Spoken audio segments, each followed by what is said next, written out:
I know what it is, that I don't stand up to his expectations. I'm not quite enough for him. He's superior to me.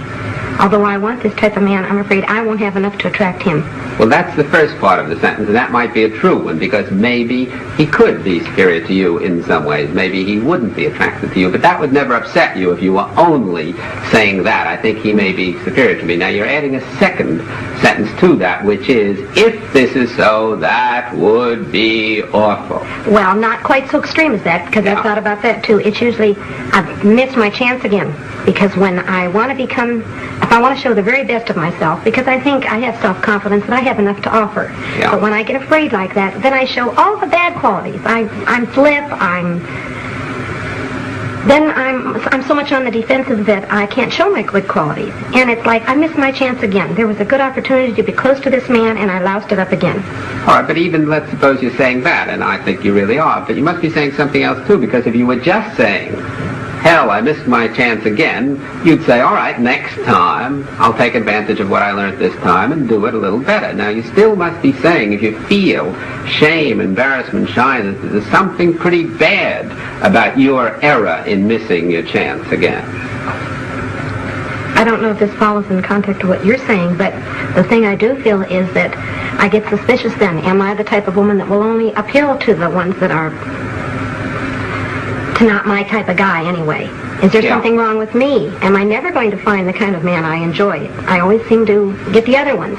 All right, now you're getting closer to what I'm talking about, because you're really saying, if I am this type of woman that none of these good, eligible males are going to appeal to, then that would be awful. I'd never get what I want, and that would really be something frightful, isn't Plus, it? I don't like thinking of myself that way. I want to put myself on a higher standard. I don't like to think that I may be just an average Jane Doe. But let's just suppose, for the sake of argument at the moment, that that were so. All right. That you were an average Jane Doe. Now, would that be so terrible?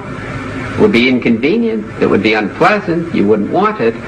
But would you get an emotion like shyness, embarrassment, shame out of just believing that maybe I'm going to end up like Jane Doe? I don't know. Well, I don't think you could, because you still would have to be saying on some level, as I think you've just said, and it would be very bad. It would be terrible. I would be a no-goodnik if I were just Well, plus, Jane Doe. I'd never get what I want. If I were just a Jane Doe, and if I'd have to accept that, I'd never get what I want, and I don't want to live the rest of my life with just icky men. Well, I it's want not necessarily so that you'd never. You really mean your chances would be reduced, because we know some icky girls who get some splendid men, don't we? That's Yeah. You see, so you're generalizing there. You're saying it probably would be that I'd have a more difficult time, but then you're jumping to, therefore, I'd never get it all. You see the catastrophizing there that you jump to. Yes, but it feels that way to me at the time. It seems like forever. That's right, but isn't that a vote of non-confidence in you? An essential vote of non-confidence? Yes. And the non-confidence is because you're saying, one, I don't want to miss out on things. I would like to get the kind of a man I want and be a, in your words, superior kind of girl who gets a superior kind of man. Yes. But if I don't, then I'm practically on the other side of the chain completely, a no-goodnik, somebody who'll never get anything that I want, which is quite an extreme away, isn't it? Yes. And that's what I call catastrophizing, taking a true statement, and there is a good deal of truth in what you're saying, if you didn't get the kind of a man you wanted, that it would be inconvenient, annoying, frustrating, which it really would be, and then saying, I'd never possibly get what I want, and even beyond that, you're really saying, and then I couldn't be a happy human being. Aren't you really saying that on some level? But let's just look at that. Let's just assume the worst, as Bertrand Russell once said years ago. Assume the worst, that you never got at all, for whatever the reasons may be, the kind of a man you want. Look at all the other things you could do in life to be happy. Well, I don't like the whole process. I don't even like as I'm going through it. I don't... All right, even if it wasn't a catastrophe, even if I didn't look at it as a catastrophe, I don't like the way I'm living right now. For example, when I meet somebody that I'm interested in that could have some potential, right away I find I'm not near as relaxed with him. I worry more, should I be friendly? Should I kiss him goodnight? Should I do this? If it's just a Joe Doe and I don't give a darn, I can be anything I want to be. I turn out to be more of a person when I'm not as concerned. I don't like the way I'm, But you're not merely concerned, you're over-concerned. You're anxious, because if you were just concerned, you'd do your best, and you'd be saying to yourself, if I succeed, great. If I don't succeed, tough. Right now, I won't get what I want. But you're over-concerned or anxious. You're really saying, again, that's what we said a moment ago, if I don't get what I want right now, I'll never get it. And that would be so awful that I've got to get it right now. That causes the anxiety, doesn't it? Yes, or else work toward it. Yes, but if I don't get it right now, that's all right, but I want to feel like I'm working toward it. Yes, but you want a guarantee, I hear. My trained ears hear you saying, I would like a guarantee of working towards it. And there are no certainties and guarantees. No, Dr. Ellis, I don't know why I'm coming out that way. What I really mean is, I want a step toward working toward it. Well, what's stopping you? I don't know, I thought, well, what I was hoping is, whatever this is in me, why I don't seem to be attracting these kind of men, why I seem more on the defensive, why I seem more afraid, you could help me what it is I'm afraid of so I won't do it so much. Well, my hypothesis is so far that what you're afraid of is not just failing with this individual man, which is really the only thing at issue when you go out with a new, and we're talking about eligible males now, we'll rule out the ineligible ones. You're not just afraid that you'll miss this one.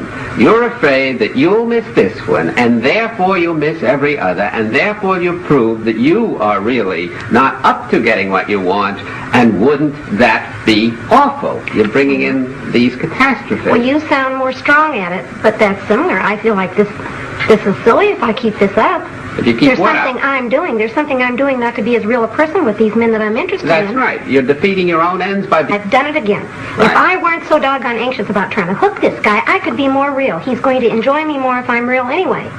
So I'm only giving him the stinky part of me. Right. How can anybody I respect a chooch? And that's what I am when I don't really come through. But look how you just devalued yourself. Let's just suppose, for the sake of argument, you kept giving the stinky part of you. Right. A human being, another person who's trying to get interested in you, might not like these attributes, these characteristics of you, but I don't think he's going to despise you as a person, which you are really doing. I'm harder on myself than I think That's he is. exactly But he the just point. doesn't like me. There's not enough to me. Right, and I say before, if people just didn't like you and you went through enough of them, and it would be hard to go through enough, but it would be possible, you'd eventually find one who did like you and whom you liked. But as long as you devalue yourself personally in your own eyes, you complicate the problem enormously, and you're not focusing on how can I be myself, change the traits. If you, for example, had let us just say, a mangled arm, and you wouldn't accept your whole person, your being, because of this mangled arm, then you would focus so much on that mangled arm that you wouldn't be able to do things that you wouldn't otherwise be able to do. That's almost what I do, yes. Yes, you see, that's exactly, so you're taking a part of you, an arm, and focusing almost completely on that. Just to bring it down to our own conversation, you're taking a part of you, your shyness, your not being yourself with males, and focusing so much on that part that you're almost making it the whole of you.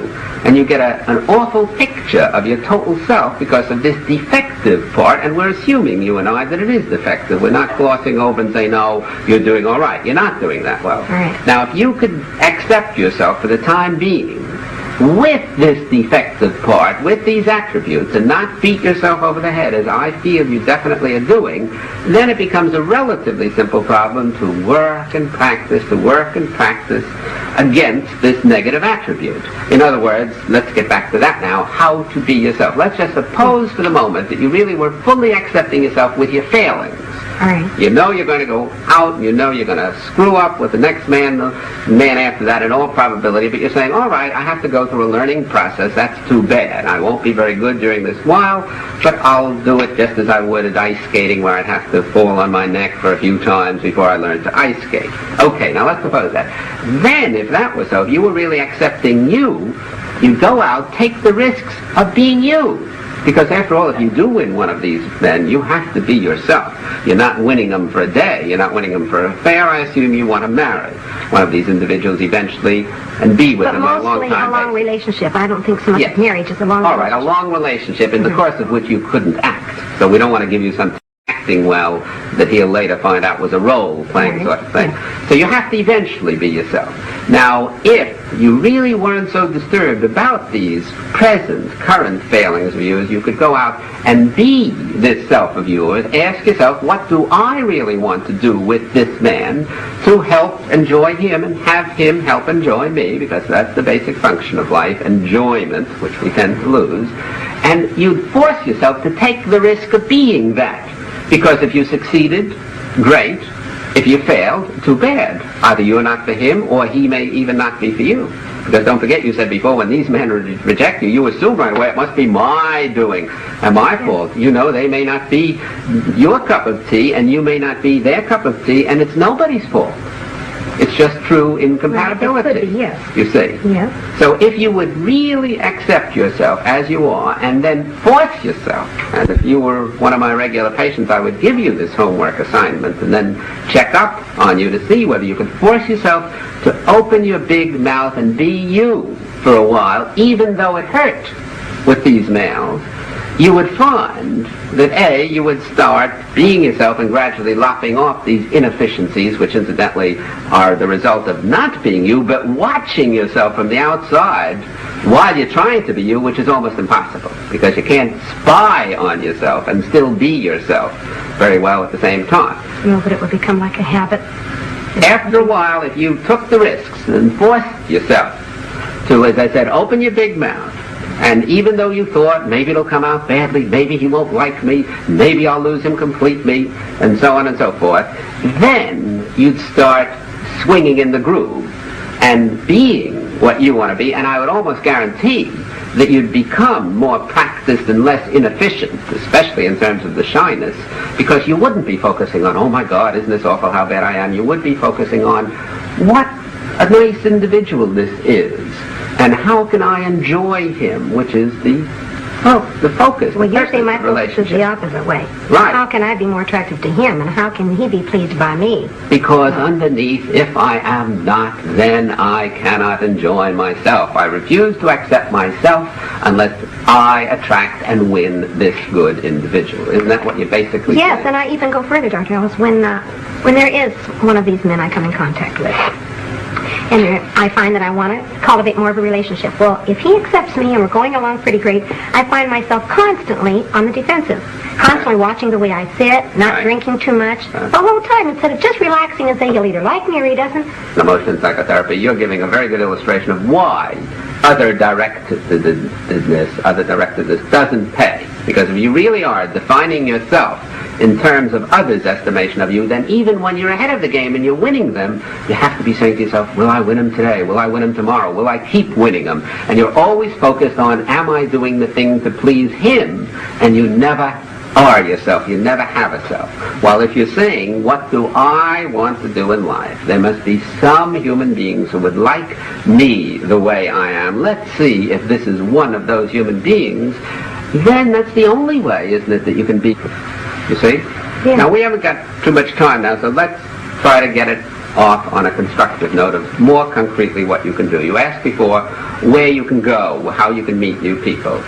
I'd say that, I don't know this particular area, but it's almost any place. If you could do what we are talking about, really take risks and focus on what you want out of life, and on the fact that it's going to take time, which unfortunately it does, and it is not awful, and you're not awful while it's taking that time, then you can leave yourself open unshyly to all kinds of new encounters. And these encounters can take place on buses, while waiting for a streetcar, if they have streetcars in this area, at cocktail parties, anywhere. You can talk to people who look eligible. You can ask your friends to get you eligible males and so on. But the main thing is that you have to, A, like yourself while you're not doing badly, and B, not be intolerant against conditions which are bad. And I'm agreeing with you that they are.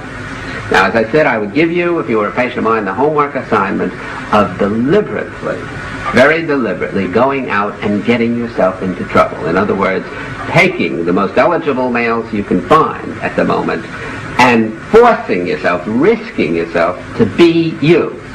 Are you saying even if it were like if I went into a doctor's office to start a conversation with him because he was attractive to me or he appealed to me? Right. I'd even go so far as to starting out a conversation with him, a personal one? Why not? If he's an eligible individual, any kind of an eligible individual. Well, I know you accept that, but that seems awfully brazen or something. Well, let's suppose it is brazen. What have you got to lose? The worst he can do is reject you, and you don't have to reject you if you were thinking along the lines that we've been 25 minutes or so. Oh, yeah. Now, can you try to do that? I think so. It sort of gives me a spurt to go out and see you. You're right. That's all I can do is be rejected. Right. And that leaves you intact. It just leaves you, unfortunately, not for the moment, getting what you want.